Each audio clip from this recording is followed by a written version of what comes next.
Hey, this is Cleveland Robinson, your real soul ambassador and your neighborhood therapist. So happy to be sharing this message with you all today. This week, we're going to talk about how kids are affected by divorce. If you're new to this channel, most of the content is for the kids and to help parents navigate all of the emotions that the kids of all ages have. This is your place to come because I have the tools and the advice to help you. And what I don't know, I'll put you in the right direction to find. I'm a licensed professional counselor and a soul ambassador. So on this channel, you'll also find inspirational music as well, and a couple other little nice treats that I'll be bringing out from here and there. So today is about divorce and how your kids are affected. And I want to talk to you about three important parts. Now, understand this. The numbers have never changed.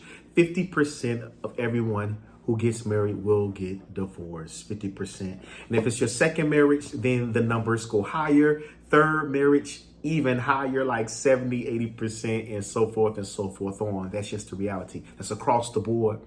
And so we realize that, we get married to not get a divorce, but things happen sometimes, in many cases, out of our control. And if we have children, the situation is all the more complicated.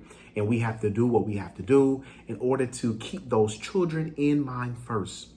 I am, of course, a divorcee, and I've been through this experience because I have a child. So I'm not only talking as a therapist, I'm also talking as an individual who's been down this road before, who wants to provide you with some positive encouragement about what you can do to make sure that your child remains healthy as you're going through the process. Now, we get it. Depending on the age of your child, this may all be different. But, as your child gets older, for instance, my child is young. As they get older, they may have questions. But if your child is old enough to understand, especially if they're over 10, if they are 8, 7, definitely if they're teenagers, there are conversations that have to be had. So, I want to give you 3 tips here, and if they apply, I hope that they help. There is no one size fits all. Every family is unique, but we got to help our kids. So the first one is we want to provide our kids with clear communication. Don't hide it. Don't hide it. Let me tell you something. It's a lot of times I'll meet families and they haven't discussed anything with their kids, but truth of the matter is the kids feel it. The kids absolutely feel it. They know what's going on. They are not in the dark. They can feel the energy. Kids are really receptive to energy and things changing in many cases. So don't hide it. Before things really come to a head, sometimes, divorces get ugly. It's important to be honest with yourself and have a real conversation with your kids and remind them this is not their fault. Mommy and daddy are going in separate directions.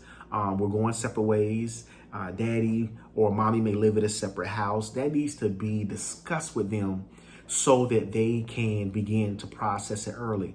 Don't hide it. Try to do it in secret from the kids. Talk to them, brace them. Don't let them be blindsided. Just imagine us as adults when we're blindsided by something, how we feel. That's point one. Point two is, we want to talk to the kids about getting the help that they need. And so I always encourage, when it comes to like divorces, I want parents to get their kids into therapy early. Let's get them into therapy early. Let's get these kids talking to a therapist. It doesn't matter if they don't want to go. What I've noticed in the past is sometimes when they're with the right therapist who has experience working with kids, and they get in front of that therapist, sometimes I play games with the kids. We do all types of board games and watching YouTube videos, things of that matter, just to build that rapport.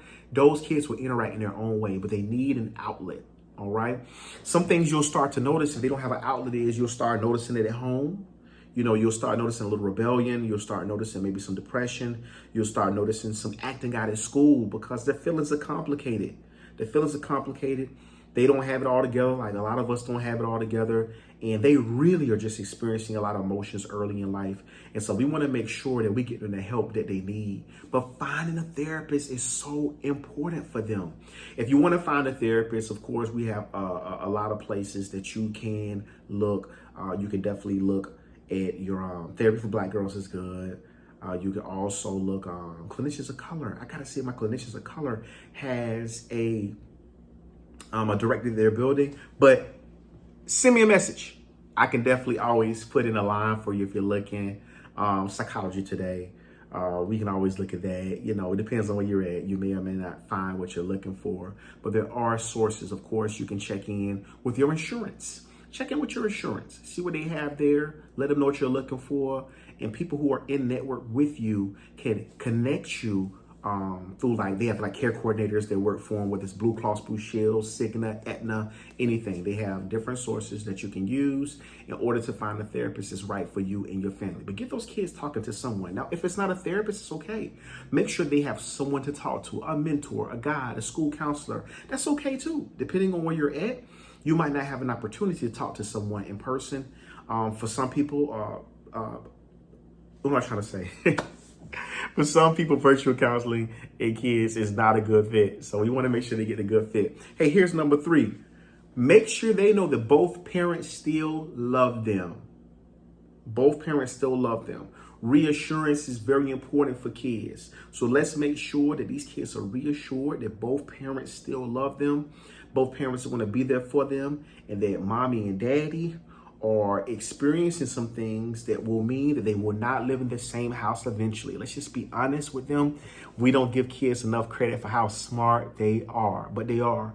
So that's my encouragement to you for your kids that are going through divorce. I think I may do a part 2 to this video because there are always little nuances that we kind of overlook. But I hope that for those of you who are considering divorce, or those of you who are going to a divorce, that this video will help encourage you to begin to have that conversation with your kids so we can support them.